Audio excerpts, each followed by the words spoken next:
In Lab 3, you'll be creating a class for your blue motor that you'll use for your project. You'll use that motor to control the 4-bar. And so in this lab, you'll write the class and run a bunch of tests on the motor using both a DC power supply and using the battery supply from your Romy with a PWM signal. Um, so here's a picture of the setup. Okay, so you'll run these tests with a DC power supply. So you'll need to get 11 screenshots of showing the time in milliseconds, the count, and then the angular velocity in RPM. So in other words, if every 100 milliseconds you get the count, the encoder count, and you know how many counts there are per revolution, and you know the time period was 100 milliseconds, then you'll be able to calculate the RPM at every 100 milliseconds.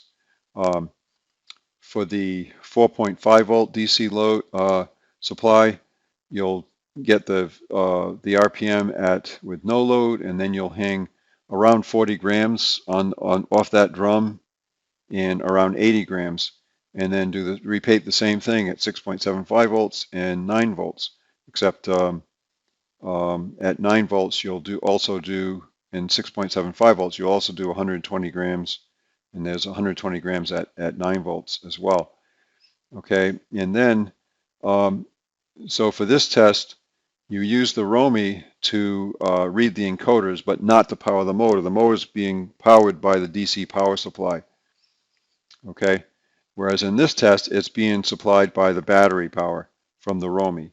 And instead of doing 4.5, 6.75, and 9, that would correspond to, we want to look at a 50% duty cycle, right? Because you have 9 volts in the 9 volt available at the batteries.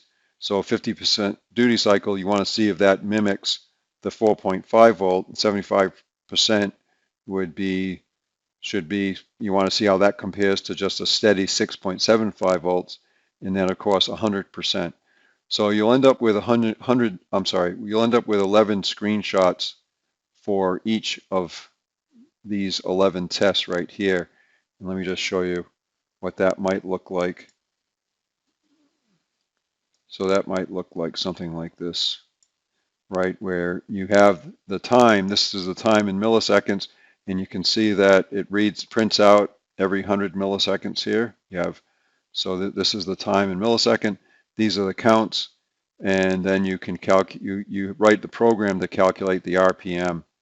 Okay, and it doesn't matter whether you're going forward or backwards. Obviously, we got minus signs here, but you want to get the magnitude of the speed. That's what we want. Okay, so you'll have screenshots like that, and then also for the PWM signal, you'll have 3 different screenshots where you'll grab use the oscilloscope, and you'll get something that looks like this. Set up the oscilloscope, so you can set the oscilloscope so it gives you the duty cycle. In other words, this is measuring the duty cycle, and it's going from 0 volts and shows the maximum. It's got a little spike there, 9.8 volts. So you'll have 3 screenshots like that. Okay, one thing I forgot to mention, when you do the DC power supply test, you can also read it will show you the current. So in other words, you want to set the maximum allowable current, up to something, I don't know, maybe like 1 amp or something. It's not going to draw that much. But when you run the test, you can, it takes a little coordination with a couple of people here to push the button on the Romy to collect the encoder data, and then push the on switch on the DC power supply to run it at a particular voltage. But you'll also be able to read off the current that's being supplied to the motor through the DC power supply. Okay, so now once you've collected that data, you can put it. There's a template that's provided, and let's take a look at that for a minute. Right, so Just as an example, I left in so this was some data that I collected. Obviously, you're going to use different data than this. You're going to collect your own data. So, I just put some weights in the cup that we hang off the drum and got it till it was about 40 grams, about 80 grams, about 120, and then ran the test with the 9-volt DC power supply. And obviously you can calculate the torque. If you know the mass and you know the radius of the drum, you can figure out how much torque is being applied if it runs at a steady velocity there. And ran the test also with 100% duty cycle. And I didn't put the answers in here for you, but you can put your current values in here. And then this is again just as an example. It talks about plotting. You want to make sure you have clear notation here, axes, legends, right? The 9-volt DC, the 9-volt PWM signal. And you can put in the trend lines. These are just the linear regression equations, right? And change the variable names to make sure that it makes sense.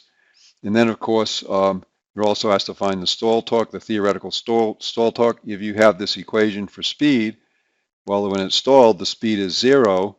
Set the speed to 0. Now you can solve this equation for torque, stall torque. So you have, again, these are the legend shows the colors. The blue is for the DC, and the orange here is for the PWM.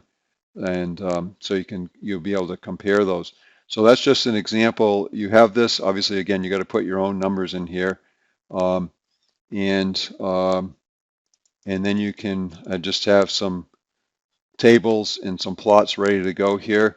So when all is said and done, you should have something that looks like this. So in other words, you'll have your plots for both DC power and using the PWM signal from the batteries for 9 volts, 4.5, 6.75, and then you can plot these other things that are being asked for, right? This is the no load speed versus DC voltage, and so on. So you can see, should get something that kind of looks like that. And again, don't forget to put in the trend lines on all these different plots here. Okay, so here's the different plots that you need to create, and then you need to answer the concept questions. You run this test on the motor. What are we expecting? Are we expecting that using a constant voltage with a DC voltage supply, is that going to look like at 4.5 volts constant voltage? Should that look like 50% duty cycle with a PWM? And then what about the equations? Should they be linear or not? So anyways, you just need to put in your observations for these different plots. What are you expecting? Does torque depend on both voltage or current, or just current? So anyways, just let me know if you have any questions. Just one last thing. If you go to the Dropbox, you can see that there's a rubric. So again, it'd be good to go through the rubric, make sure that you have everything that you need in the rubric, that you've addressed all these different items in the rubric. So hope you have fun with this lab.